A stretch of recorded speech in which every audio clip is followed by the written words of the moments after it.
call the meeting to order. Exactly 1 minute early. Yay. Ruth, are you going to do the roll call? Probably. Or do we, That way. am I ahead of you on this? You good? Supervisor Galloway? Here. Supervisor Pruitt? Here. Mr. Smith? Here. Supervisor O'Brien? Here. Supervisor Gillespie? Mr. Higgins? Here. Supervisor Barlow? Supervisor Woodward? Here. Supervisor Reed? Here. Supervisor Rutherford? Here. Counselor Fleischer? Counselor Payton? Do we have to do electronic meeting notice since we don't have anybody? We do not. Okay, so we're gonna skip past that. Number 2, matters from the public. Do we have any public here? That'd be commitment if they were. Well, we're gonna skip that too, so we're on to number 3. So far, Smith is rocking and rolling here. We got administration, Chair Smith, in the big word that says none, so that means I'm not supposed to say anything. Next up, body 6-month presentation update. David is doing that thoroughly, so you're up, David. How y'all gonna do this? You want me to sit there? Just sit I there. didn't know if you wanted me to like talk to. Done with the presentation. No. Upstairs. Body, all good. Numbers look good. Numbers look good. Ladies will focus. You know, back in the day when you had the projectors and you'd have the screen under the little plastic thing you put on the screen. Oh, yeah, the upside Yeah, down. the upside down thing. Yeah. One of the bosses that I worked for, he was like, yeah, the numbers look great. Yeah, the numbers look great. All right, so this is your 6-month Virginia Telecommunications Initiative Broadband Project update. And we usually hear from Lori Alshouse, who's our Body Program Director. They've done such a great job with this program. Going to the next slide, some of this you will have seen before, but this is the slide that depicts the total RISE project, as it's called. It's Firefly's, all the work that it's doing across 13 counties. The Firefly project, when they were initially covering their service territory is in blue. The Body 22 grant that we received covering the work that's in yellow, and then the much lesser red is areas that are going to be constructed. So again, just to break down high level, total project is over $350 million. Between the two grants, we're receiving approximately $97 million from the Department of Housing and Community Development. County match in excess of $30 million, which you all and other counties put up to assist to support the project, plus the matching funds from the utilities is over $250 million. Again, 13 county partners, the 4 utilities project that's over 4 years old right now. And the 44,000 businesses and residential passings, that's the total number that we have with the RISE project. Later on, I'll talk to you a little bit more specifically about the numbers for the body. And I would also just point out that of that 255 million in matching funds, about 220 million of that has been spent already. And again, that's the county match and the utilities. So you can see we're getting very near to the end of this project. Next slide. After this, we're going to go over some things related to our communications that we have, fiscal management, and then any with some progress that's being made with the project. Here's this kind of depiction of all the partners, the 13 counties, TJPDC, Firefly, and then Central Virginia, Rappahannock, Appalachian, and Dominion as those utility partners. As far as communications, we're communicating, and again, Lori and Joe on the body team are communicating regular with the partners, with the stakeholders, with the counties. They're having meetings with the counties. They're addressing constituent questions. Some folks are looking for information. We're directing folks to the Firefly website, which is updated very regularly so that you can go and see the extent to which progress is being made and in what areas of the counties that are part of the project. And then on a quarterly basis, we started this, I guess, at the very beginning of the project. There are quarterly stakeholder meetings that provide updates from both TJPDC as well as the 4 utility partners. And we had our latest one this afternoon. Next slide. So just a little bit more about the finance, excuse me, the financial part and what TJPDC does in terms of receiving and verifying and submitting remittance requests. There's a lot of work that goes in kind of back office and working with the individual counties, working with the team at Firefly to make sure that the grant management is running smoothly. For body 22 through the end of 2025, we've run, as you can see, almost $100 million through the TJPDC's books. That includes the money coming in from DHCD towards construction, and it also includes match from the counties as well as the portion of administrative costs that DHCD pays to TJPDC. And then similarly for body 24, as of the end of the year, nearly $2 million in funding that's rolled through, and you can see the breakdown there in terms of what's coming from to go towards construction costs from DHCD and the counties and the administrative costs that have been covered as well. A little bit about the grant's progress. This is from our latest report that was submitted to DHCD in February, reflecting activity through January. I won't go through all of those numbers, but you can see the many miles of field data collection and fiber design and construction and splicing that's been done. At 30,463 passings, that is the number of passings achieved just through the body 22 grant. So that's part of that nearly 45,000 that was the number that was shown earlier for the last project. And thus far with body 22, you can see over 178 million in private match. Again, that's county and utilities that have been expended on the project. Body, as I said, we're getting close to the end of the project. The body 22 project has a completion date of June the 30th. So we're talking less than 4 months, which will be actually before our next scheduled presentation to you all. But you really are making great progress. I think as we're winding up the project, just since our last presentation 6 months ago to you, we've reported about 24,000 passings. 6 months later, we're over 30,000. I think we're supposed to be about 36,000 for the project for body 22. So you can see that we're really Firefly is really making great progress in terms of getting passings through the projects. Moving on to body 24, again, the February report for activity through January. A lot of work, kind of the field work, the fiber design, all of that that's still kind of ongoing. There has been a good bit of fiber placement already, but only 150 passings. Those will come. There's a number of areas where Firefly is working in areas that are concurrently body 22 and body 24 areas. So I think as we move through the remainder of calendar year 26, you'll continue to see that number go up. And for body 24 so far, 7.7 billion in match that's been spent on the body 24 portion of the project. The body 24 is about 5,800 passing. So you had the 36,000 and the 58, and you get over 40,000, 40 couple thousand passings through both body 22 and 24. All right, fun part, site visits.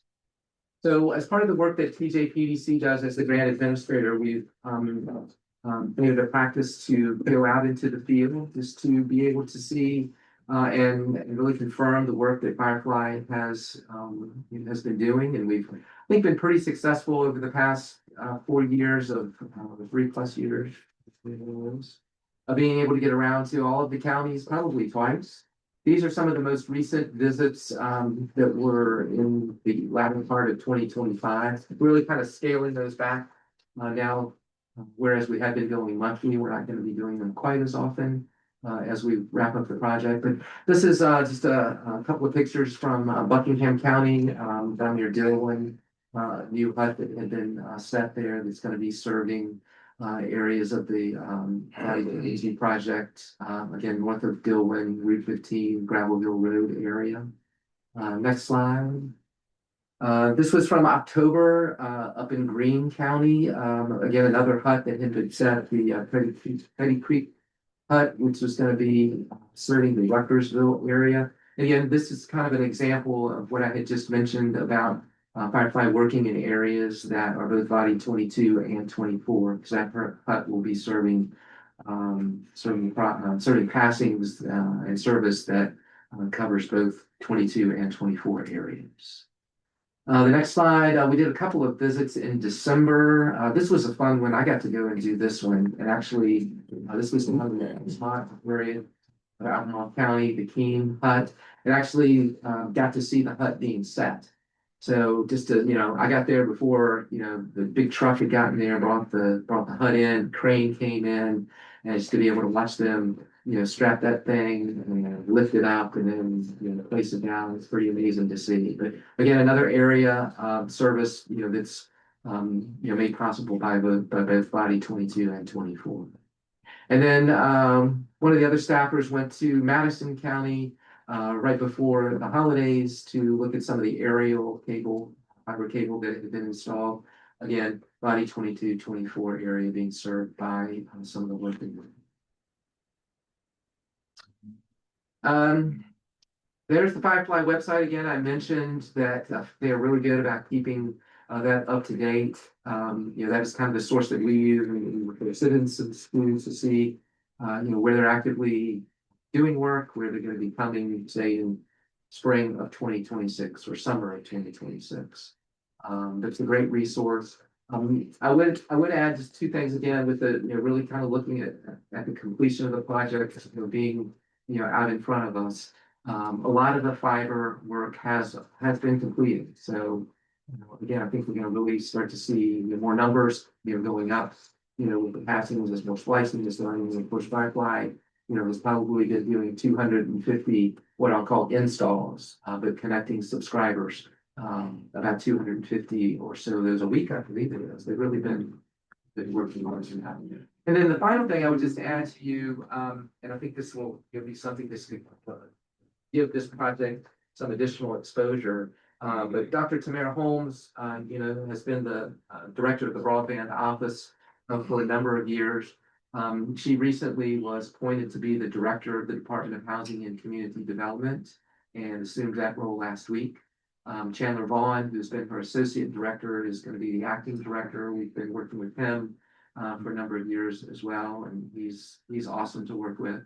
But evidently, Virginia Commonwealth University was going to be recognizing Dr. Holmes for a service award, and they wanted to be able to put something together in presentation of that award, and asked if they could come out and film some of the broadband construction. So, of course, they called their best project to see if they could be part of that. So I believe today as well that they were going up to parts of Madison County to do some filming. So I think that will offer an opportunity, I think, to showcase this project in, maybe a different venue that it hasn't been before. So I've loved working this project. I remember Christine and I, like my finger to go to hit the submit button because it was the 79. largest project I called, TJPDC involved. But, again, fortunately, they've had good people, great people to work on this, and it's been a great project. Good job, guys. Great. But I know you on the teams. Any questions for David? No, I mean, I just want to reiterate that Nelson County was first in line, and we were glad to support you all's pioneering efforts into the latter part of the century. You're welcome. We had better internet. Probably not. I was trying like heck to get past this topic, so we didn't have to go down that road. Nelson County. Since you've opened up that can for worms, do we know what percentages of Fluvanna County residents have broadband versus Nelson County? Is that? Probably really low, like 3% is what I Pretty was. sure, I mean, you know, I think given that the lake is 45% and broadband, right there, we got. It's a legitimate question. 75% of the project, I think, was part of the original RISE project, which was, you know, Right. Central Virginia Electric Co-op's Yeah. territory. Yeah. So, you know, Columbia area and that kind of that quadrant of the county, it's kind of been on the tail end of the rest of the construction. So I think, you know, 3% is probably more like 75% Maybe To date. uh, Did you say to date? today. wow. Right. Question. Yeah, David, not to go off on a tangent, but to what extent do you think Starlink is going to intrude into this rural broadband space? You know, I don't think it's past. I don't know. It's not cheap, but it is fast. I have one. And I have both. One when I'm going on job sites and I got no cell service and I need to do stuff. But it's not cheap. Like It's $150 or it's whatever. like, I mean, for good internet, if we were in the spot, I would pay for that. You're supporting the evil empire, so, Yeah. I mean, that's That's the why I other have thing, three. yeah. Okay. We're moving on. Any other questions for David before we move on to 4B, draft rural transportation work program? Any other question? David, thank you. Sarah, I believe you Yeah, were up. it is me again. It's always interesting this time of year. You get to see me in February for rideshare and then in March for rural transportation. But this is, most of you, I think, were here last year and years before that, so you're probably very familiar with this process. Our rural transportation program is funded through VDOT funds, and part of their requirement is that we develop a work program each year. As our governing body for the rural transportation program, the commission then views a draft and then approves it, and then we have to submit that to VDOT, usually by the end of April, beginning of May. So that's why you get me in March for the draft of it. In addition, this plan also goes to our Rural Transportation Advisory Committee, which is made up of planning staff from each of the rural localities. So they have also already seen this draft and been provided the opportunity for feedback. The draft of the work program is in your packet, but I did just want to go over a few quick things about the work program, how it's developed and what's in it. So I won't talk too much. There's a lot of information on this first slide, but this really just kind of breaks down the requirements, how the funding, where it comes from, how it's broken up with 80% federal, 20% being local. Our funding amount has remained the same for quite a number of years, which is $72,500. And that is broken up into some categories that we're going to go over. So next slide. So just some highlights of what we have been working on and what we have accomplished in FY26. We have the Comprehensive Safety Action Plan, also called Move Safely Blue Ridge. That plan did start in FY25, continued into FY26 with all the localities adopting it. We have also begun assistance with smart scale applications in support for that. Round 7 just opened Monday, March 2nd, with pre-application status, and that will go through April. And then additional work will continue after that when the full applications open in June. That does span 2 fiscal years, so we will actually be submitting the applications in FY27, but most of the work ahead of time, the majority happens in this particular fiscal year. The other project that we took on, knowing that we had kind of some new, within a few years, staff members from the localities, from the planning staff on our RTAC, the advisory committee, and some new transportation staff at TJPDC, we really wanted to take a deeper dive into rural transportation planning and having an understanding of what the planning staff is going through, what needs they may have, what challenges they may face. So we did a rural transportation planning needs assessment. And that is actually still ongoing. We looked and reviewed previous plans for the last 10, potentially 15 years. We tried to keep it to about 10, but sometimes if something was relevant after that, we reviewed that. We came up with a memo that we had all of the locality staff look at to make sure we weren't missing anything, to see that we were capturing what in their plans appeared to be the priorities or the things that they were most interested in working on. After that, we conducted a short survey to understand more about the challenges and the needs. And then we have been having one-on-one discussions with some of the staff as well. We still have a few localities to finish that round, but that project will be finished at the end of this fiscal year. Next slide. So in FY27, not a lot is changing for how we developed the work program. Last year, at the guidance of VDOT, we kind of simplified our line item budgets. It makes the paperwork easier for them and easier for us. We still keep track of all of the line items by subtask internally, but by not breaking them down in the work program, it just kind of simplifies the process and takes a little bit of the administrative burden off. Now, one change that came from VDOT's instruction is they did ask that we add a line item for trainings. So you'll see that that is one difference there. Next slide. So with the admin tasks, these are the same pretty much every year. These are the things that we need to do for compliance. So we're talking about invoicing, monthly reporting, developing the work program every year, making sure that's submitted and approved by all the necessary bodies, staffing committees. So that's the Rural Transportation Advisory Committee. And then also making sure that we're presenting to you guys as our governing body. Let's see. Information sharing, I think we brought information to you guys about the smart scale area type change in last year. That's one example of some of the information sharing activities that we do. But it's making sure that we're staying connected to VDOT, on top of any changes, and making sure we're communicating those to all of the localities and to you as the commission.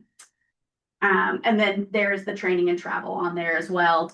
That item was captured before in the information sharing, so it wasn't like that's a brand new thing. They just wanted us to break it out separately. So that's the only change there. Now on to the assistance work, so the technical side of this, where we look at both short range and long range planning.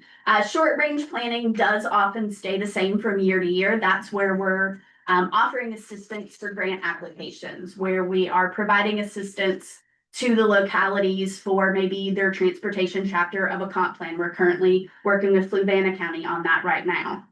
So those are just some examples there. We have continuing work that we do both in transit planning, in travel demand management, and bike ped planning. So that's what that line item is. That includes the park and ride inventories, that looks at any bike and ped activities that may be happening. So the individual activities may shift and change a little bit, but we usually have at least some things that fall under that work, working with mobility management, that program. Next slide. Oh, no, sorry. Got ahead of myself. Long range planning. So this is where it gets a little bit more interesting and where it changes up sometimes from year to year. We decided when we were looking at this work program to keep the comprehensive safety action plan in as an item. While our grant that we got has wrapped up, there's still so much that can be done with that particular plan.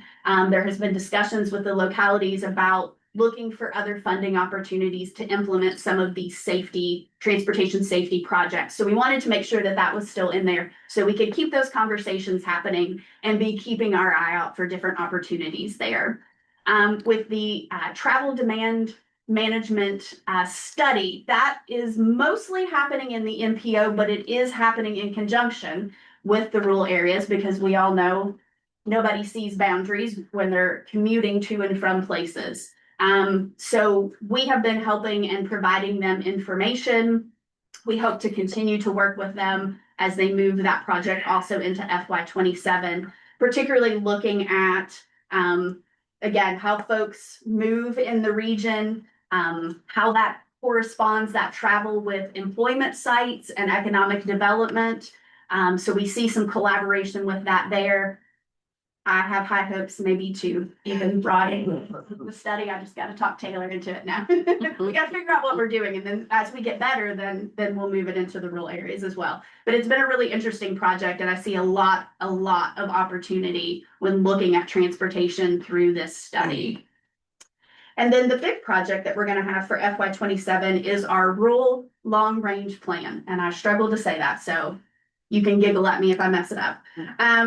So the last time we did the rural long range plan, it was adopted in August of 2018. So it is time. This project will probably mostly occur in FY27, but we have a feeling when it comes to the individual localities for adoption, that part may partially occur in FY28. We're just unsure on the exact timeline yet, but we have budgeted it or looked at it for both of that to happen. So once we start into FY27, we will begin to scope out that project. It is not a short project. It is a lot of data, and that's mostly what we're looking to do, is to update the data in that plan, but to also look at a regional vision for transportation, look at transportation deficiencies and areas for improvement. I think the last document was a little less than 90 pages. So we do anticipate some good and comprehensive work going into this project. Now we can go to the next slide. This is just a breakdown of how we are doing the line item budget. So this is not what we're giving to VDOT, but we're giving you the insight of how we are keeping track of it there. What VDOT will see is the program administration and the trainings, and then program activities. We do break down for them both short range and long range planning. But this is a little bit of a deeper dive into that. So you can see, we have the most dedicated to that rural long range plan, which is where we anticipate spending our time in FY27. So I encourage you, if you have the time and the availability, to look over that draft plan. It goes over each of these different categories in a little bit more detail. We welcome any feedback that you have. At the next meeting, we will be asking for a resolution of support on the final plan. So that would be, we would want to incorporate any changes or ideas that you have before then. And then we'll be all set to send it off to VDOT. Sarah, thank you. As always, well done. Thank you. Any questions? Concerns, comments? So that grant program was the Safe Streets program, is that the one that? Yes. Federally?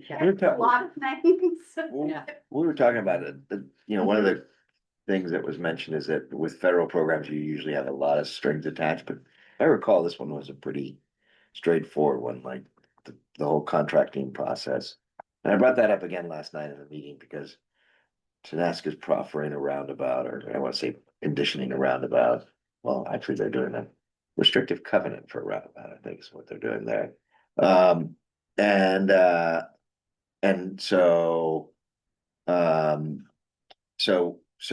we talked a little bit about it because the question mark was, what happens if we go over the $5.5 million that they're allocating towards that? Yeah. Would we be on the hook for it or not? So I brought up this program again. Question really is, can you use a combination here? So could we apply for that program within it, even though they're going ahead and making the commitment? Like this, if it goes through, they'll start the planning phase right away, spend $1.2 million for the design phase. And then once they get the acquisitions and all that done, then they would actually go ahead and start building it. But let's say that it turns out to be a $7 million project. Could we apply for it with you guys in the meantime and then have those monies used for it? And or there were also questions about what might be the tail of it, which was that we have, say, where we're putting the roundabout, there's another entrance that comes in a lot of times off of Schlater's Forge Road right there. So the question was, well, now that we're more efficient here on the roundabout, would we be creating a bottleneck just down the road? And could we be potentially looking at putting in a turn lane there in order to make that traffic flow a little bit more easily? So those were some of the questions that were brought up. And I just don't, I know I've asked our staff to reach out to your staff And I just don't know the level of detail of involvement in terms of whether or not they're really getting the message and whether or not this is the right program for it.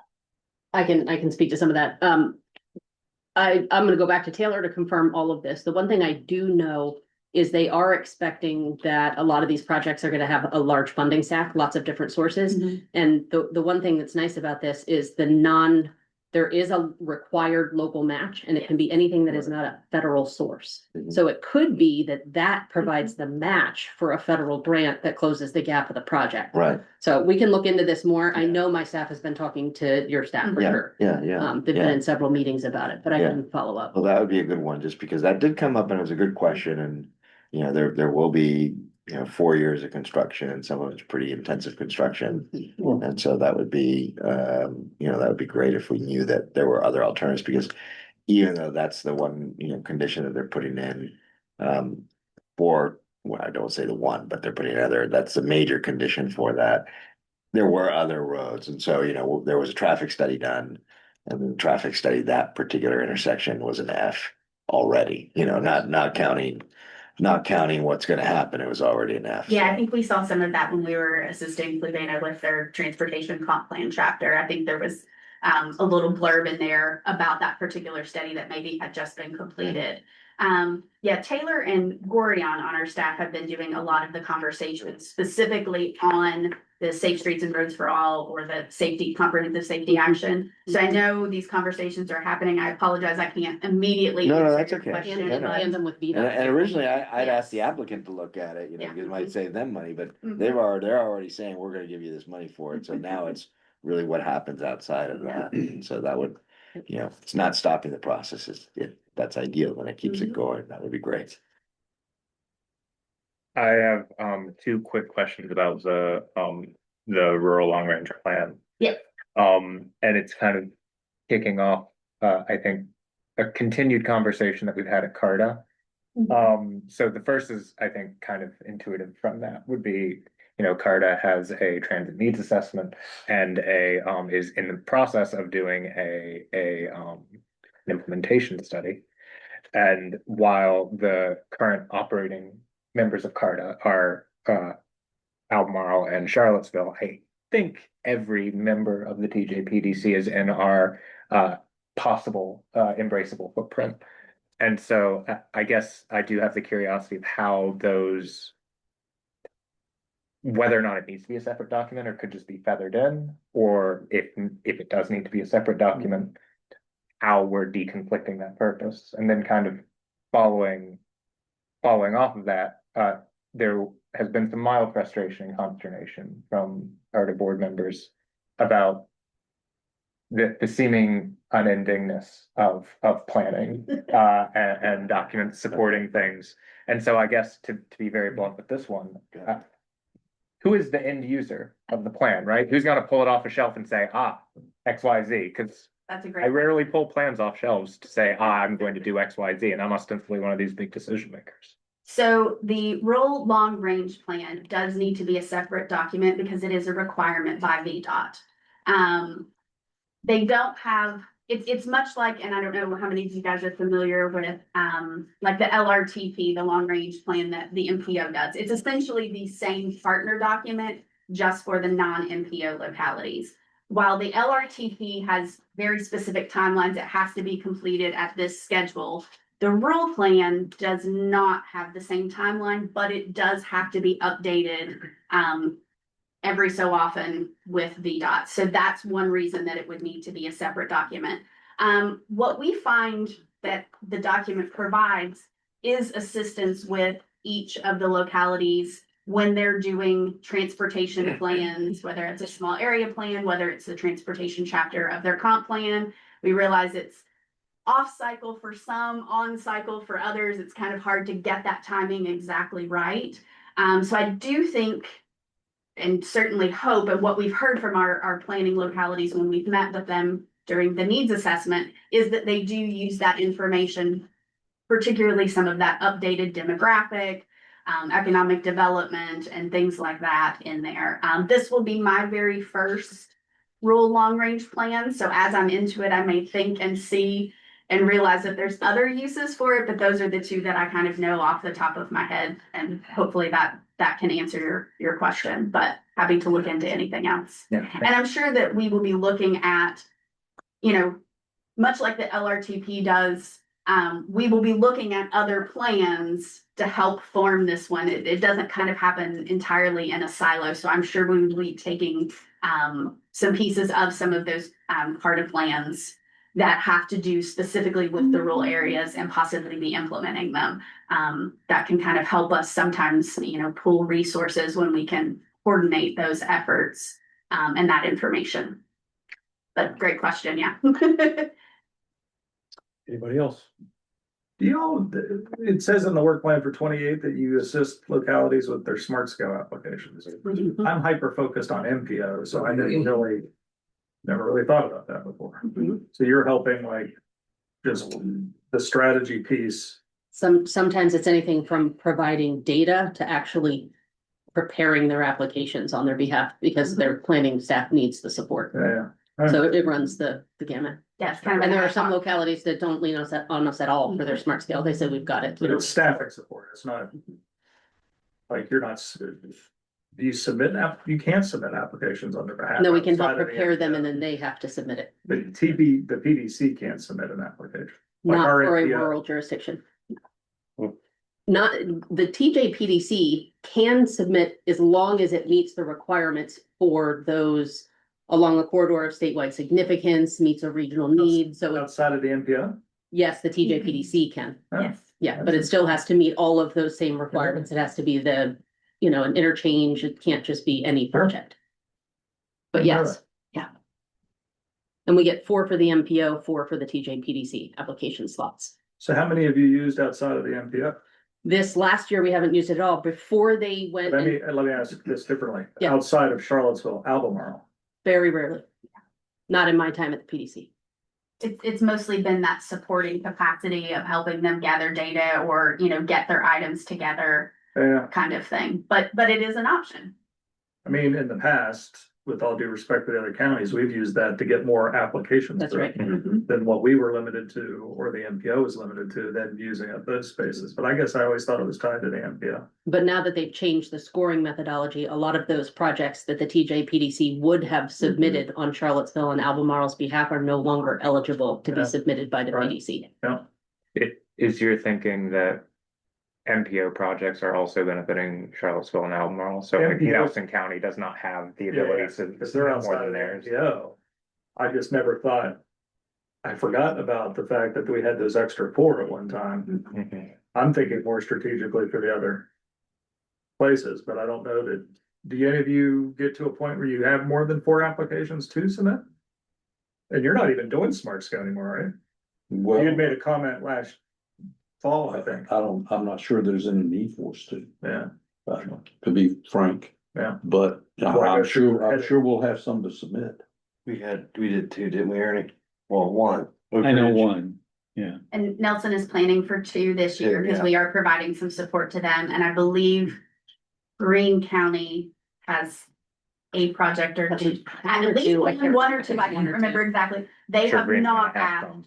for Or assistance all. at this time. We have checked in with them. I think Greene County's project or projects, I believe, are resubmissions, so they're kind of just need the information from VDOT at this time. One of Nelson's is a resubmission and one is a new project.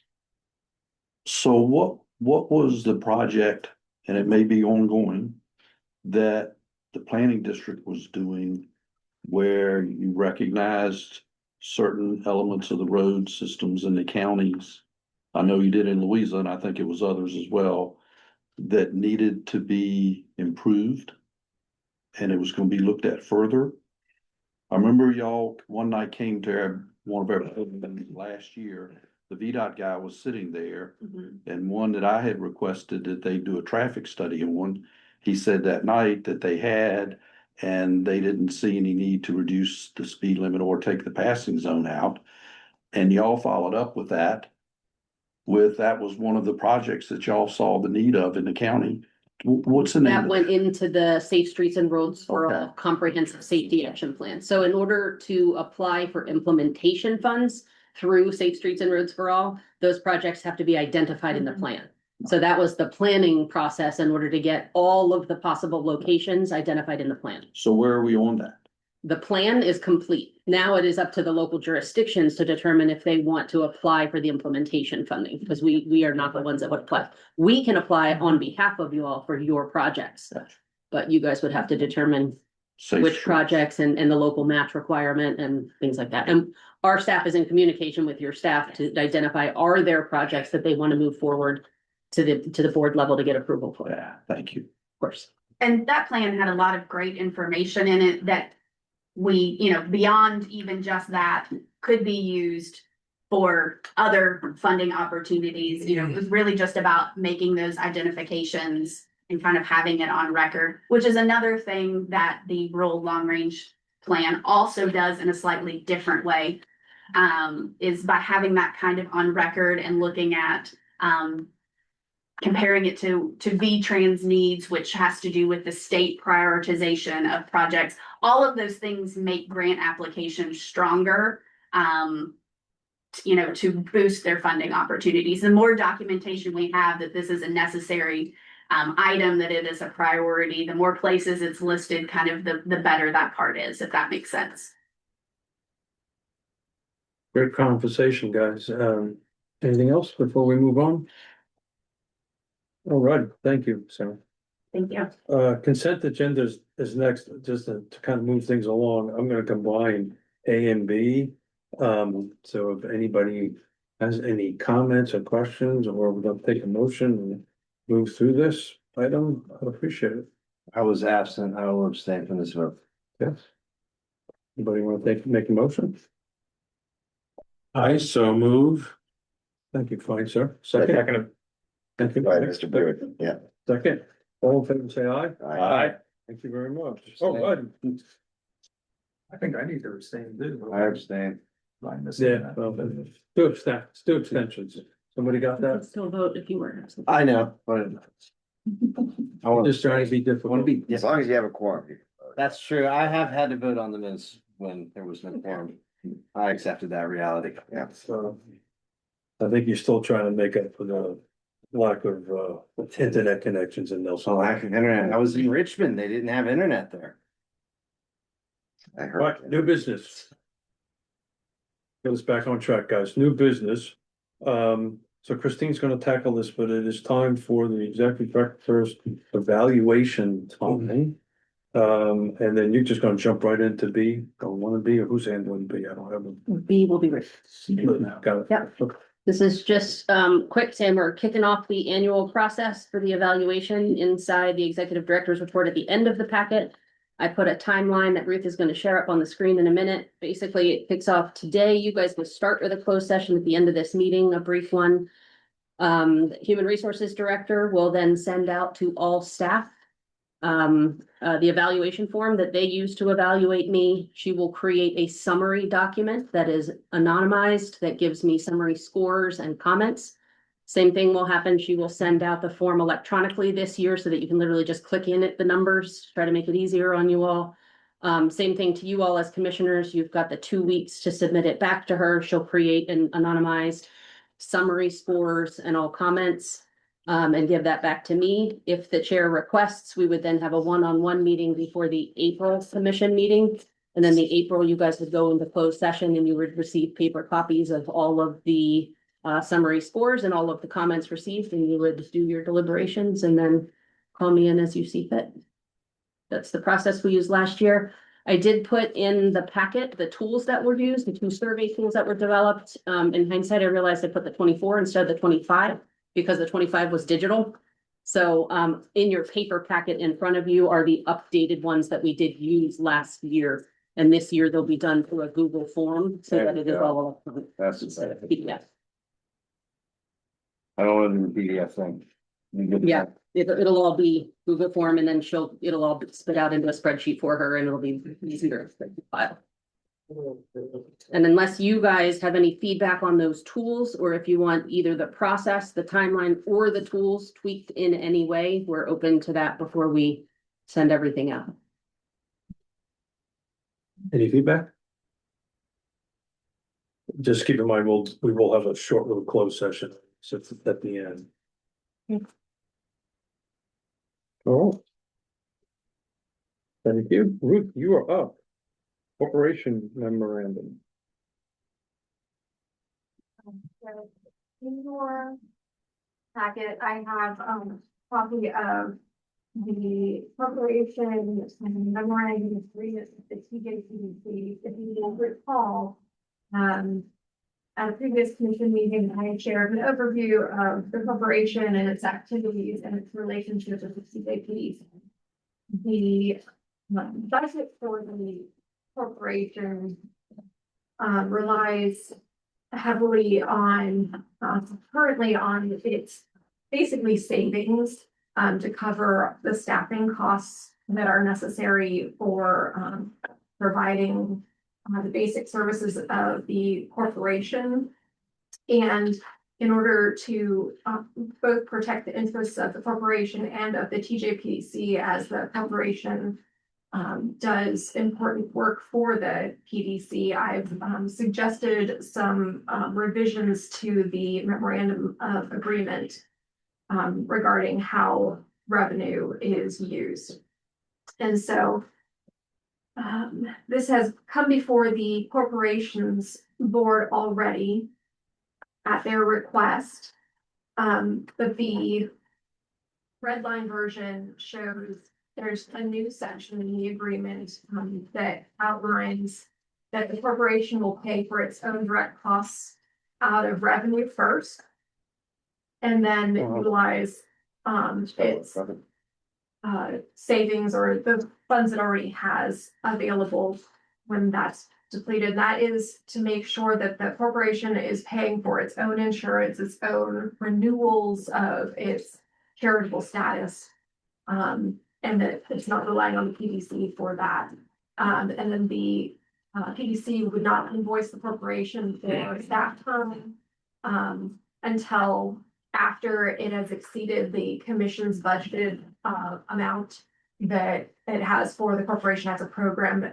It's been about $1,500 each year. The way we've operated that in the past is that is programming that PDC has, but then bills the corporation for. And so those funds come back to the TJPDC as revenue. This is suggesting that it would be more similar to a donation. So anything in excess of that $1,500 would be billed by the PDC to the corporation. The corporation would pay for out of its revenues. If the corporation is unable to pay for that out of revenue from that current year, then that would come back to the PDC to ask what they would like to do other than maintaining the operation. So if there's some activity that the corporation is doing that is really critical to the PDC's mission, then PDC could amend the budget and say, yes, we would like you to pursue this activity, or say, no, that's really outside of the scope of what we would like to be paying for. So this is absolutely up for discussion. If you have suggested changes to how this could look going forward, we can take that back to the corporation board and go from there. And I will remind you that 6 of the corporation board members are appointed by the TJPDC commission. 4 of them are current board members, I believe. There's a hard copy here if you want it. Yeah, I got it. Thank you. Any questions? I think at the high level, I think this is the attempt to get the corporation to be a little bit self-sufficient. Yes. That's kind of the game plan here. And if I may, We are also looking at other aspects of making the corporation more fiscally sustainable. Currently, the corporation takes 2% of the donations from the organizations that it is fiscal sponsor for. But last year that amounted to less than $200, and that doesn't cover our cost for insurance. And it doesn't have any other sources of revenue right now. We are talking about increasing that amount and also potentially having a service fee, a monthly service fee for those organizations that we're a fiscal sponsor for. It is a question on how to do that because we have two different organizations that the corporation is fiscal sponsor for that have very different levels of activity and need for support. One, we, issue 1 or 2 checks a year and otherwise don't have a lot of interaction with them. The other has multiple transactions a month. They need support with how to function as an organization that's potentially looking to become a nonprofit on their own. But right now it's taking me 5 or more hours per month to support them. So the takeaway is the corporation trying to figure out how to be a little bit more efficient in what it's doing, but what's before us is not that topic. What's before us is something else.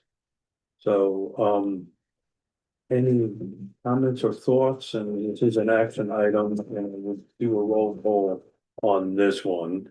So unless there's any, I would add 2 comments. One, that while this is about the corporation becoming financially sustainable and the TJPDC staff supporting that, the TJPDC also benefits from the corporation. We are often able to submit grants that we're not eligible for under the TJPDC. So lending staffing support to that initiative makes sense from my perspective. The other thing is for FY27, what I would do just for transparency is in the local contributions spreadsheet that you all receive as part of the budgeting process, I would add a column for the corporation just to make it very clear where that funding is coming from and where it's going, so that it is a part of the TJPDC's annual budgeting process. One of the problems is that the budget that has to be done, it can vary widely, and there's not much expectation ahead of time as what that's actually going to be. So it's pretty subjective. So Maybe a placeholder, if nothing else, and then brought back to you all if it exceeded what was in it. Does it exactly? We don't want to have to turn to bake sales and car washes to rush things. Ernie, anything else you want to share on this? I think that's, You good with Ernie? oh yeah. All right. Second motion. Yes, you're making a motion? Yeah, and it is just saying I move to approve the TJPDC Corporation Memorandum of Understanding revisions as presented. Second. Thank you. Second? Mr. Brick. Mike? Thank you. Ruth, would you mind? I'll just do a roll call on this one. Sure. if you don't mind. Supervisor Galloway, Yes. Supervisor Pruitt, Aye. Mr. Smith, Aye.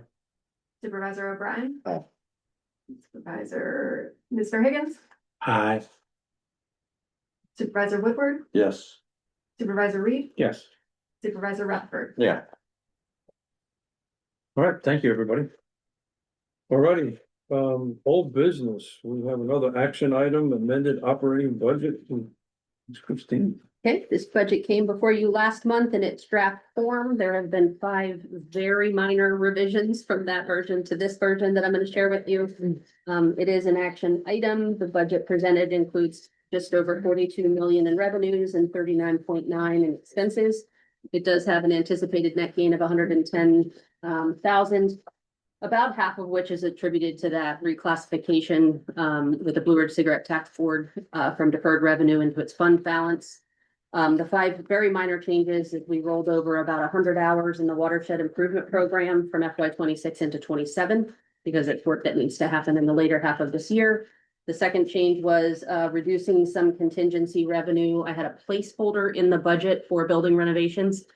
You guys authorized up to 20%. We won't hit that amount, so I reduced the contingency and then we split it across 5 years because that'll be a depreciable asset, the tenant improvements. So I changed that. The third change is utilizing a little bit of deferred revenue that we have in legislative services to account for some of the increased workload during the General Assembly. Fourth one is increasing administrative hours for BRCTB. The auditor did recommend that we completely separate the books of the Blue Ridge Cigarette Tax Board away from the TJPDC. So this is just some setup time on finance director's behalf to get their books all set up and ready to go. And then the fifth one is an increase in supplies expense to account for some replacement items as a part of the building renovations. Very small line item, but things like, you know, safety rugs when you walk in the building, since now it'll be plank instead of carpet, just to make people like your feet, stuff like that. Just added a couple $1,000 there. That's all I have. Any questions on the budget?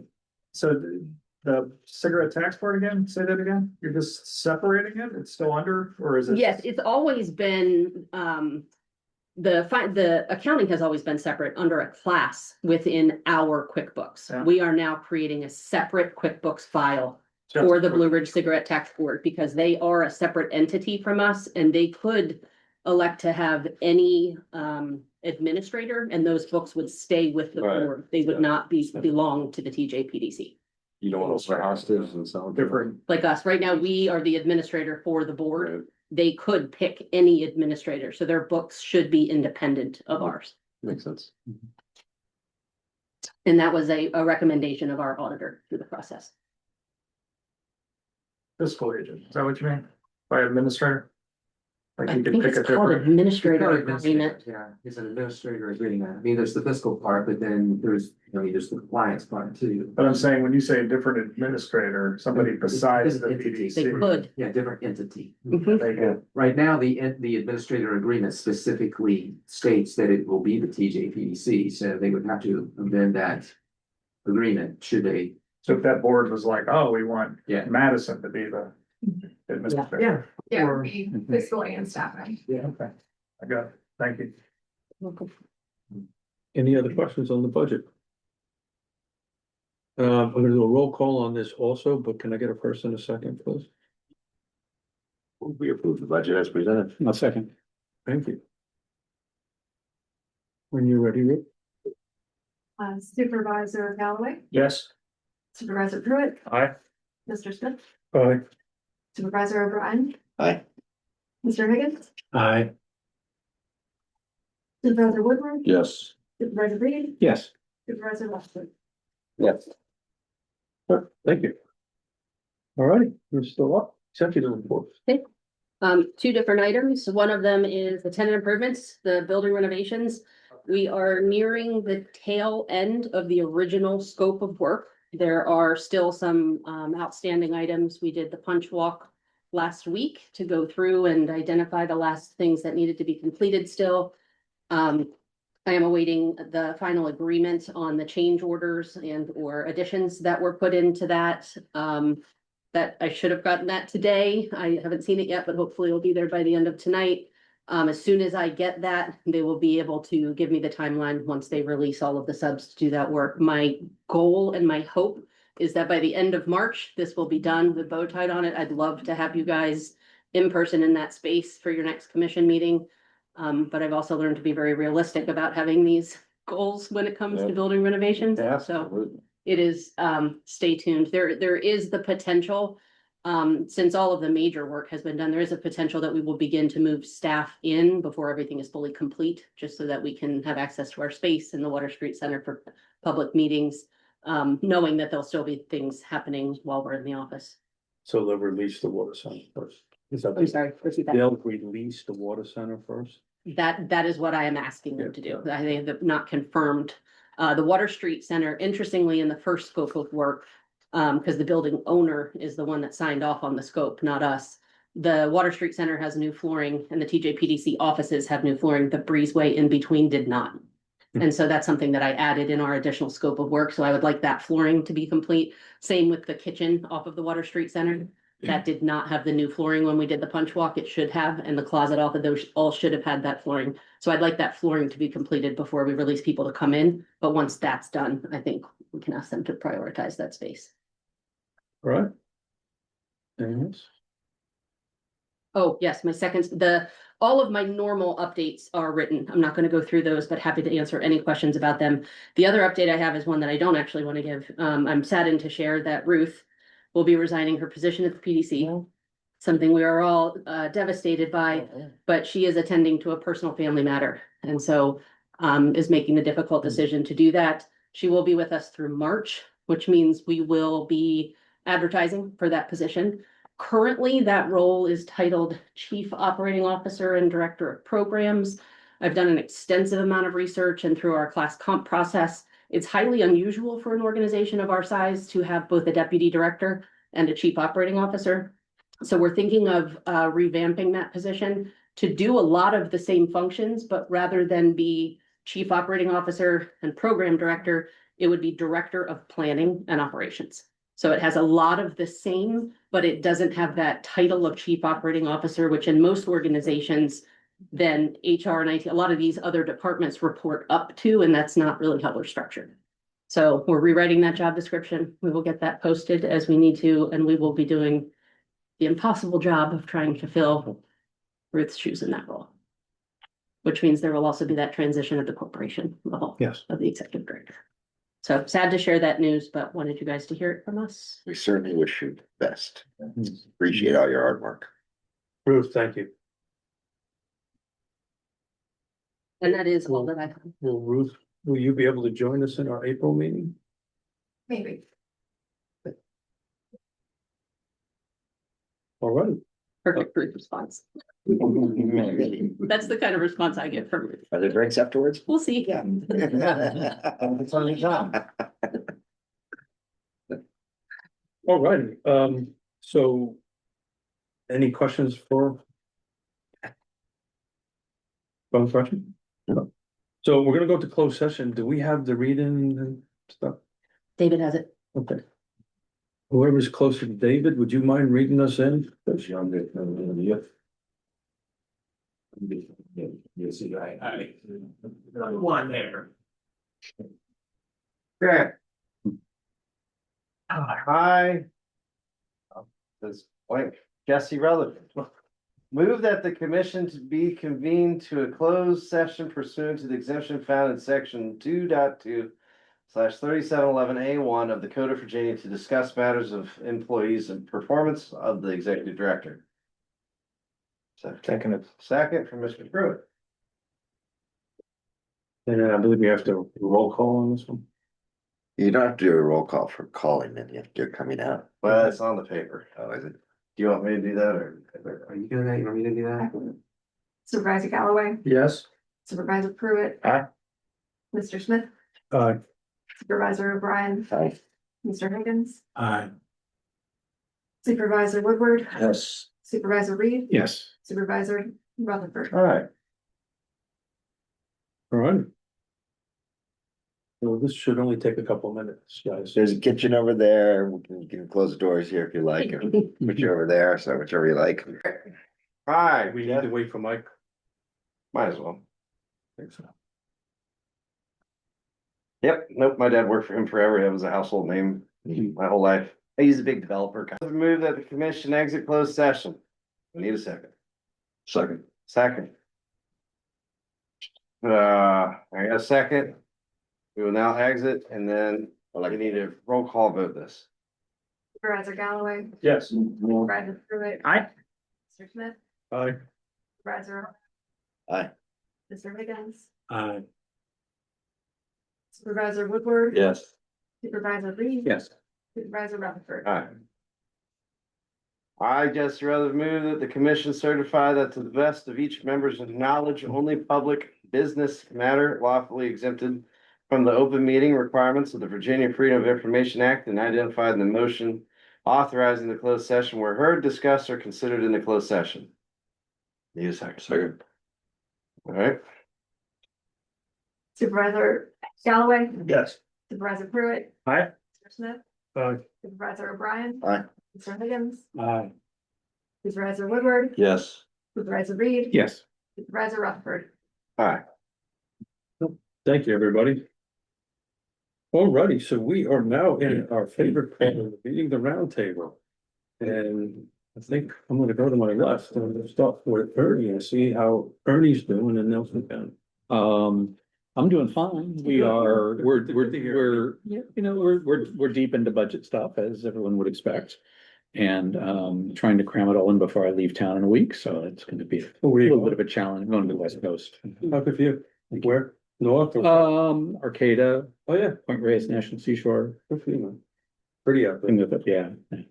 Yeah, it's kind of like my home away. That spot. You're gonna want to talk about the VDOT open house maybe in Yeah, I can, Livingston, so that's the only other big thing, I think. that budget and that, Yeah. well, zoning. Yeah, You wanna chime in and then do your? Yeah, I'll just do mine. Go from my to You you. done? Yeah. Alright.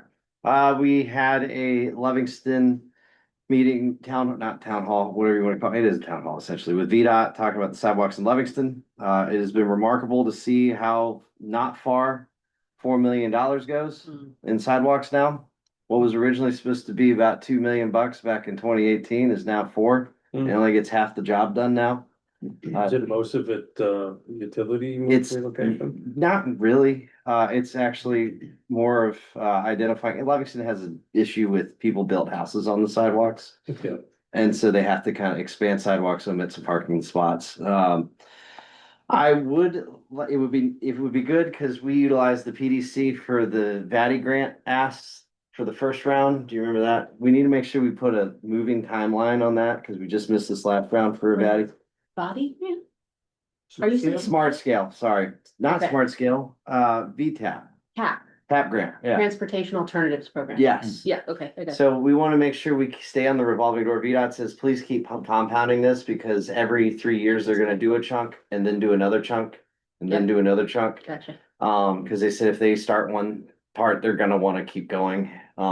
This is gonna take probably a decade to complete the sidewalks of Livingston at this rate using federal money, but it's that or Nelson County stroking a $30 million check, which is a shame.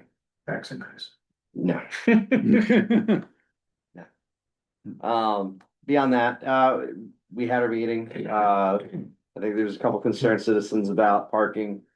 I would like to make parking a little bit more of an issue, and then, address parking.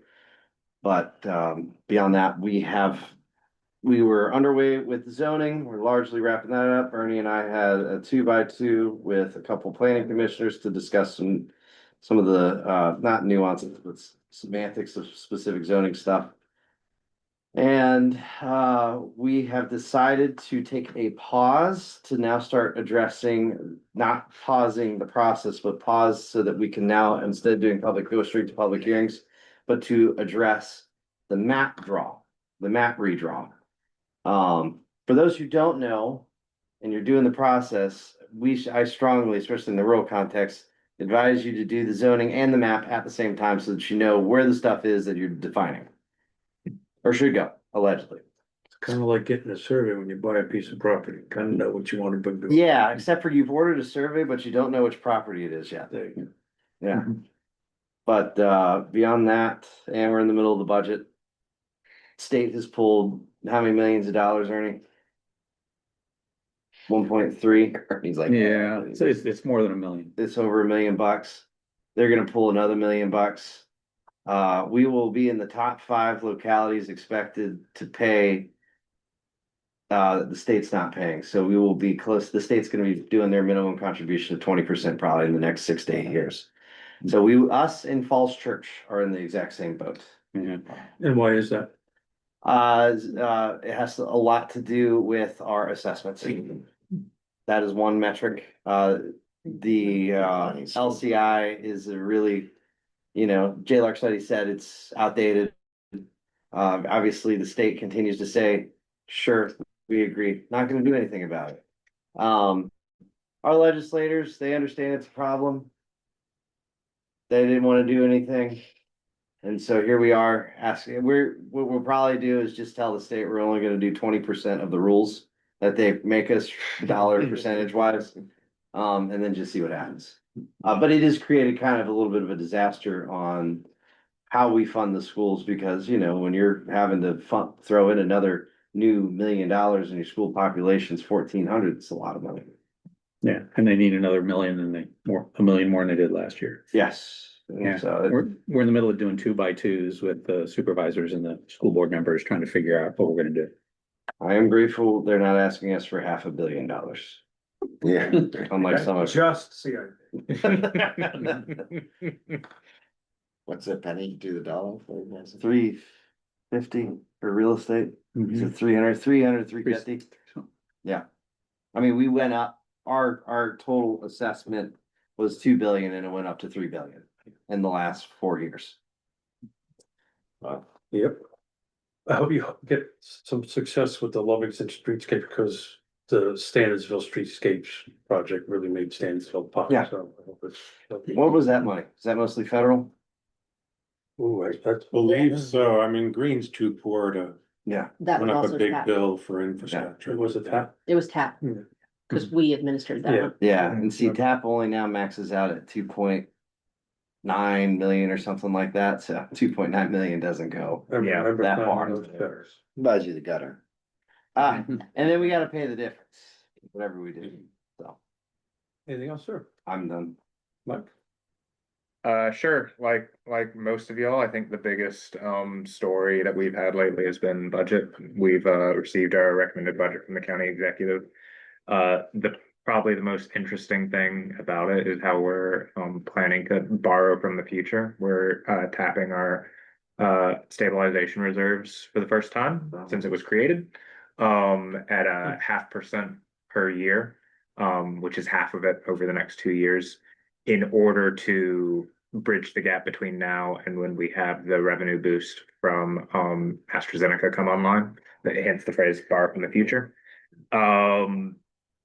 Which is cool because it means at least as proposed, we don't have to have 2 years running of tax rate increases. It is presented as a balanced budget, and it in response to a pretty direct question, our county executive said, "Yeah, if it wasn't for this, we'd probably be looking at two additional cents on the dollar to be able to balance it with our other obligations." Community feedback, we've had a lot of the same feedback we normally hear on the budget, demand for increased housing, an assortment of nonprofits that would like slightly more of their request obligated. But the interesting one, and I think it's fair to be fairly direct about this, our GOP chapter has a new chair who is trying to, I think, prioritize a specific issue. So we had 2 people come and present on revenue sharing with the city of Charlottesville. So we still have an agreement from right before the state ended annexation with the city of Charlottesville that contributes a percentage of our revenue to Charlottesville in exchange for them not annexing parts of the urban ring, which they can't do. But they didn't do it for a whole year. It actually did something. We pay a little over $20 million to Charlottesville, which is about 10 cents on real estate for us. It's about 20 cents on real estate for Charlottesville. And they are people, when they know about this, and their Albemarle County residents are understandably annoyed. The renewed pressure is specifically, well, why can't you get out of it? Because it's a contract is the simple answer. The only way out of it's political by playing nice, and we're gonna have to be very nice to Charlottesville for a very long time to earn up 20 million a year of annual niceness. It's a lot nice. It is a lot of money. Yeah. That gets you a whole Livingston streetscape in a year and a I half. actually was gonna say, Would you like to agree to not annex us? The two, real quick, our last meeting had something interesting that we've had 2 different, I would say, new policy that have been adopted, both of which had their first way in which they were being realized coming to us, and both of them got pulled from consent because we wanted to look under the rocks of how well the policies were working. So our housing investment fund has a new formula for evaluating and doing annual disbursements. And in part because we wanted to know about it, and in part because some prominent nonprofit developers in my district were disgruntled with the formula. There was some questions on how that was working and a request for additional data on it before we approved it. And additionally, we had our first application under our new solar ordinance come forward. It would have been by right, but for two oddities about the amount of land it was disturbing, not the size, it's small enough that it could have been by right, but it was also disturbing more than 10 acres of what was declared as contiguous forest block and more than 10 acres of what was identified as prime soil, prime agricultural soil. They presented evidence saying this forest block's actually already been disrupted by previous foresting. So it's not 10 contiguous acres of foresting. And they argued that the soil, when they did boring tests, was not actually prime. And I found that persuasive, and we approved a special exception. Yeah. Cool. The one other big thing that I'm sure isn't lost on anyone, this is not an Albemarle County issue. There's a Fluvanna issue, but I hear from it a lot because we border very closely, especially my district hears about it a lot. So we've had continued pushback from the community. I specifically have had a lot of continued pushback from the community as the nearest neighbor to oppose the Tenasca plant. I understand it as a challenging position that y'all are in because it's a lot of tax revenue for a much smaller locality than we are, and it probably feels pretty fucking rich for us to come and say you should not have this. Tell you what, you take away all your car pollution. And that'll equalize the PM 2.5 that we have. How's that? I would just say maybe this wouldn't feel like such a devil's bargain that you have to accept if Fluvanna had a slightly more robust solar ordinance where you could get But we other. don't have a solar ordinance. We have a no solar ordinance. I'm aware of it. I believe Fluvanna is We just don't have anti-electricity. Yeah, we just don't. They are. I think they want internet, but they don't want electricity. I can't help it. Okay, you know. Happy to have a beer with you and discuss. More detail. Yeah, Someone record this. Is that it, Mike? Anything else, Ed? yeah, and I shared with the other supervisors that I had shared at the mayor and chairs meeting too, but last night we got a couple extra comments, but Mike gets the brunt of it because of the business district, but it has surfaced at our public meeting. The calls to do whatever Charlottesville did, but They sent a letter saying, please don't do this. but outside of that, I mean. Did it have a check? Was it a nice letter? It was a nice letter. Oh. Handled all the budget stuff, so I can't think of anything else. Where we did get an update on our zoning modernization, which is on the heels of our comp plan getting approved.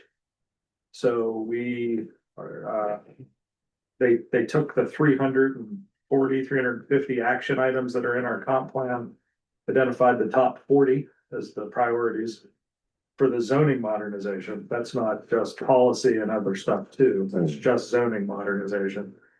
Started presenting that plan and the supervisors agreed to what those 40 items were.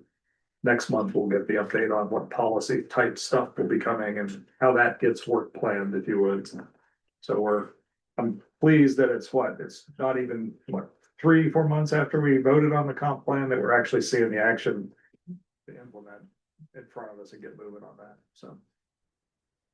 Yeah, I don't think there's really anything else from this past month. I did get to go to NACO for the National Association of Counties, the legislative session. It's the first time Albemarle electeds have gone, and we met with Congressman McGuire and the senior staff of Warner and Kane to do some lobbying, not just for stuff related to our Ravenna Futures project, but the other elements in the county as well, to see if we could shake loose some federal grant for support. So that was interesting. We've gone to the conference before, but Ann Malik and I are on different committees at NACO. But this is the first time where we've actually gone and lobbied the federal lawmakers. So that was an interesting experience. But there's good stuff if you go to NACO. They'll have all the summary documents. The best part is you get really good, concise federal updates on where federal policies are going. Housing actually is making its way through Congress. It's got some bipartisan support and some stuff is shaking loose on that front. I wish I could say the same about transportation and some of the things that they gotta do there, but it's all getting hung up. But if you go to NACO's website and look at their their staff's pretty crackerjack, and they've got like 15 of them, and they each got their own area. So the information they put out is pretty solid if you're curious or interested. That's all I got. Does the locality have to be a member of NACO to go to NACO, or we go through NACO? That's a great question. I think it's the same, like you have to be a member of NACO, but you could probably go through NACO. I would imagine. I don't know. Well, and I'll pitch that then, because the legislative one is easy for Virginia to get. Yeah, oh, yeah. Because it's in DC every year. The annual conference for NACO this year, now it's July, so keep that in mind, but it's in New Orleans this year in July. So. I may have to get the county appointed up for that one. And the guys that come out from there have no hesitation in celebrating what that party culture is and encouraging us all to come down there. So it's man, they like to govern and they like to have a good time.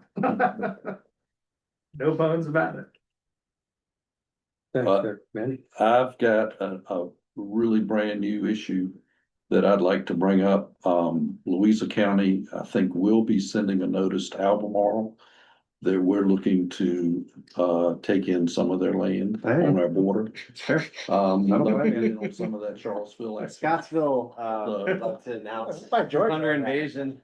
I was thinking, I wasn't gonna bring it up. I was thinking. You know, Manning, I almost was gonna say something about at the building update about the urinals. I'm really trying to behave. I appreciate them still on your mind. It's been on my mind.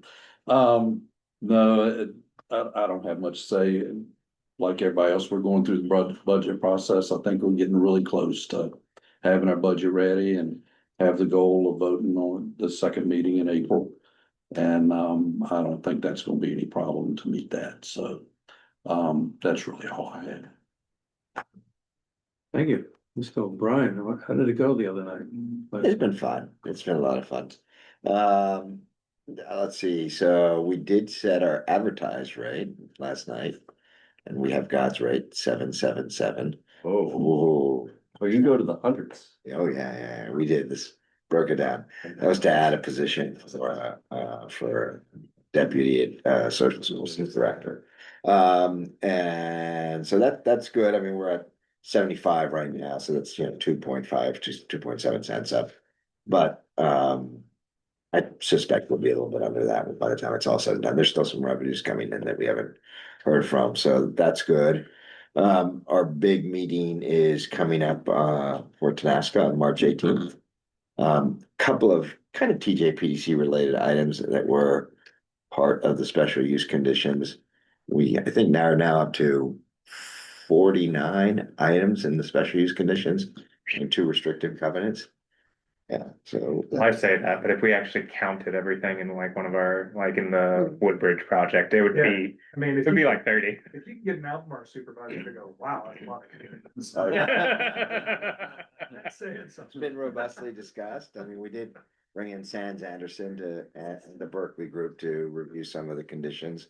And really kind of one of the more interesting things was there was a lot of discussion around both the Good Neighbor Fund, and I misspoke earlier, but the Good Neighbor Fund, which is essentially Tenaska paying money to people that are within a 1 mile radius in order to address sound if they wanted to, but they don't have to. They can address it however they like.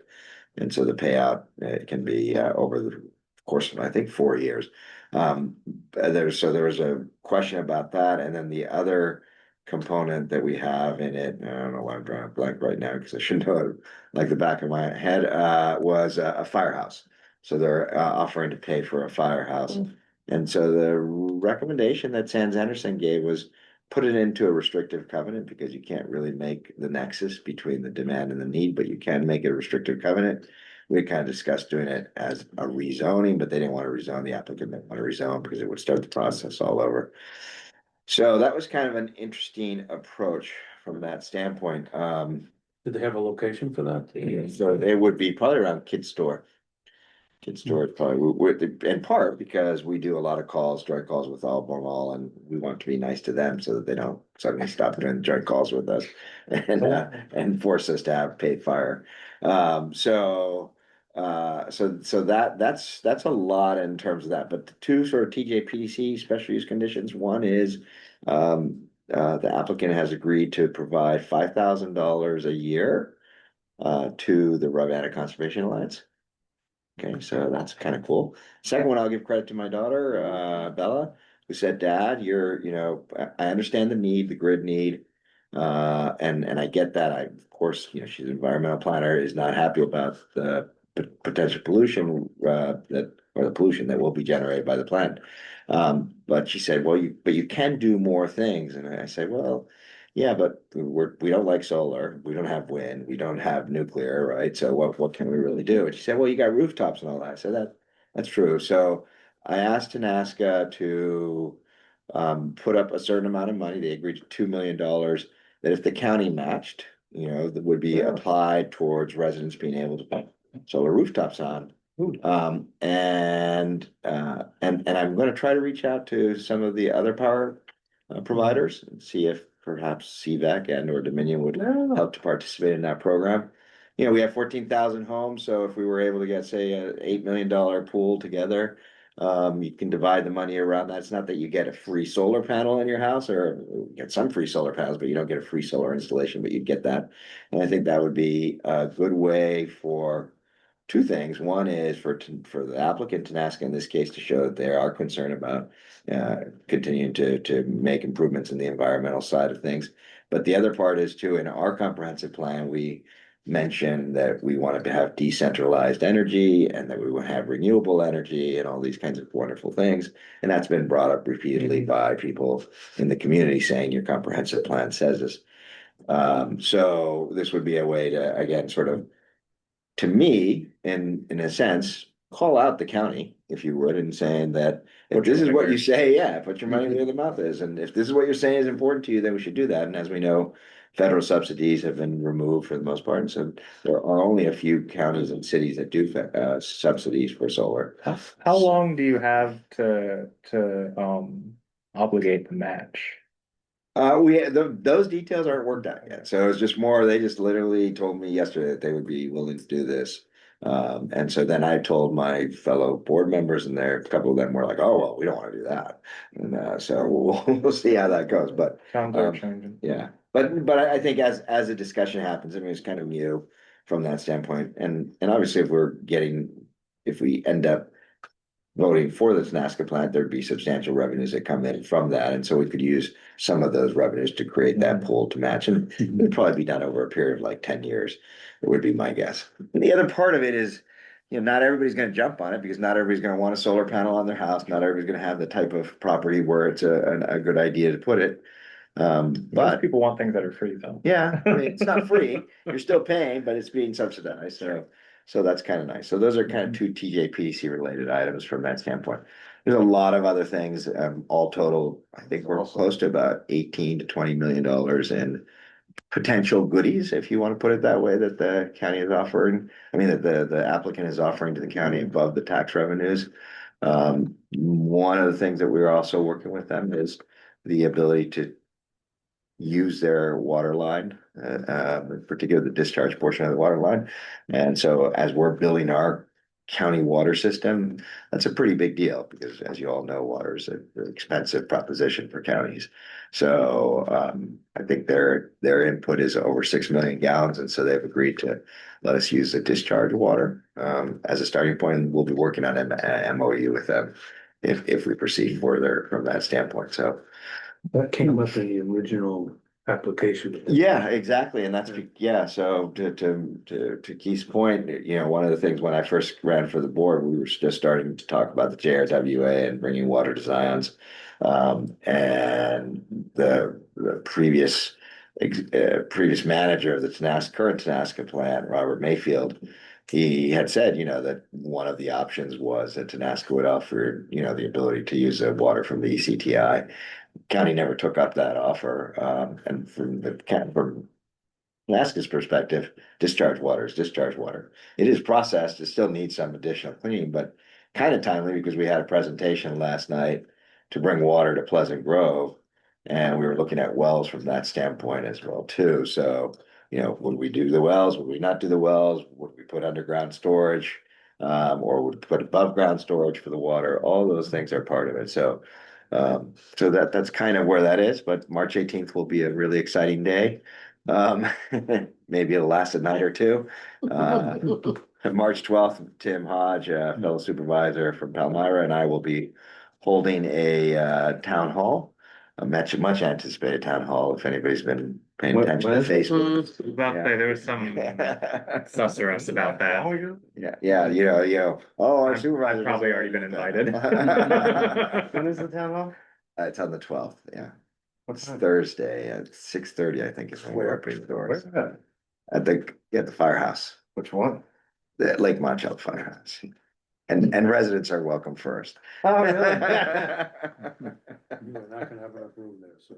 Well, that's not my problem. It's come first serve. So, I mean, we are using the high school for the other component. So, and it will be televised. I think, I believe that the Lake Monticello Broadcast Committee is going to come to it from that standpoint. So, Excellent. yeah. I'm a little, If it's that easy to end run around the restrictions on proffers using a restrictive covenant, why the hell don't we see that done more? Yeah, it was raised, it was talked about, it hasn't been challenged in Virginia, it's been challenged in other states, but it's been upheld. And so it's not proffers. Remember, this is not a rezoning, so this is special use conditions. So if it was a rezoning, then we could have done it as proffers, right? So it's not, because you gotta create that nexus, but yeah, this was kind of an interesting thing, and that was part of the discussion that we had as a board is, is this really in fact gonna hold? And, even along the questions of does it hold, that impact the actual SUP? And because they're separate documents, the county attorney's like, well, somebody wants to sue and not give the county, $10 million, which is what these two is in essence, almost $10 million just for those two restrictive covenants. To deny the county the $10 million, but doesn't change the SUP, why would you sue for that? So, the most likely person, a lot of the information that's being presented out there is coming from the SELC and from Horizon Alliances, which is a local group that is working in conjunction with them. And I will add, and just finish with this kind of thought in terms of, we have, you hear from a lot of different speakers, and one of our speakers is heavily involved with the industry and actually is like an auditor for them, kind of goes around all over the country and does that. And he spoke last night. It was very, very kind of clever. He said, Virginia is the largest importer of electricity in the country, I think, right now, because of the data centers and so on. We import a lot of energy, and the PJM grid has multiple 3 to 5 or more coal-fired power plants that are still in operation. In fact, I believe that I read something that said that the federal administration has said, no, you can't shut down these coal-fired power plants because the need from the grid is still so high. And the point that he made was simply saying, so, gas is, much, much cleaner than burning coal. And yet we're saying no to a plant that would eventually be able to replace a coal plant, And so you're really not saying that you're necessarily for clean energy, because you're okay for somebody else to have the dirty energy, right? You're really just saying, I don't want it here. And I mean, it was accurate in the sense, this is where the technology lies right now. It's not to say that if all things go well in Chesterfield in 1930 in 2030 with the fusion plant that there won't be other options. But even if that happens, conversion of the grid from, say, coal to gas, which most of it has already happened, and then from gas to, say, fusion or to SMRs, that's still going to take a lot of time to make that all happen. In the meantime, you have serious stability issues with the regional grid. So I'll be happy to talk to your constituents about that. At his town hall. Well, then, yeah, I was about to say my constituents would probably be at your town hall. It'll be a party afterwards. No. I can make signs though. Thank you, Tony. You're welcome. James. Very briefly, last month, the Greene County Sheriff's Deputy apprehended a motorist who was traveling on the Spotswood Trail at 125 miles an hour. The posted speed limit is 55 miles an hour. The Standardsville bypass is a major source of motorists who travel in speeds of excess of 90 miles an hour. So the aspirations of the Comprehensive Safety Action Plan are commendable, but I'm concerned they may face challenges in terms of rural places and aberrant behaviors.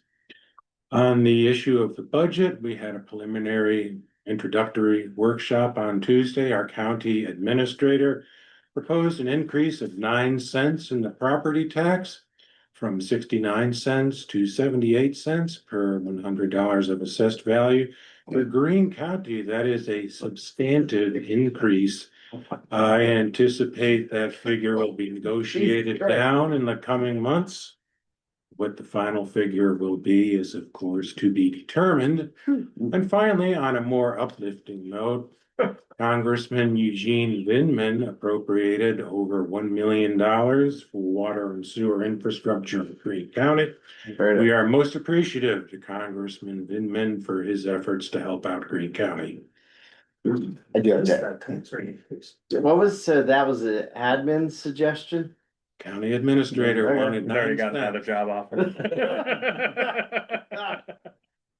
Anyways, yeah. I do need to thank David for his efforts and, you know, we have another 30% increase being presented by Aqua on top of the 30% increase beforehand. One of the arguments I've been trying to make, along with sort of the affordability for electricity and also the affordability for water, is that Lake Monticello, which is exclusively served by Aqua and some of the surrounding communities there, probably account for about 65 to 70% of the tax revenue for the county. And we only get 91% of our tax revenue comes from real estate taxes and personal property tax. And, you know, if we currently have water bills, if you're a family of four, around $240 to $300 per month.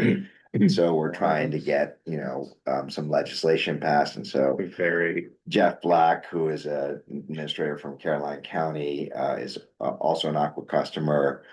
Second largest. We are the largest Aqua customer in the country for Aqua, or in the region, I guess is the best way to put it. And so there's 3 bills that have been presented by Delegate Cole. And we do have Tom Garrett and Senator Cyphers on board with helping to do it, because, you know, my argument is if we continue to see these types of increases, that we would eventually see housing prices decrease, because we just can't compete with not building inside of the community, right? Yeah, I also don't think it's unfair to mention electric bills my constituents have paid in the last month. I actually got to see 3 constituents year over year, not necessarily the same temperatures, but one bill being 400 last year. Okay, cold moment, cold blip, $890.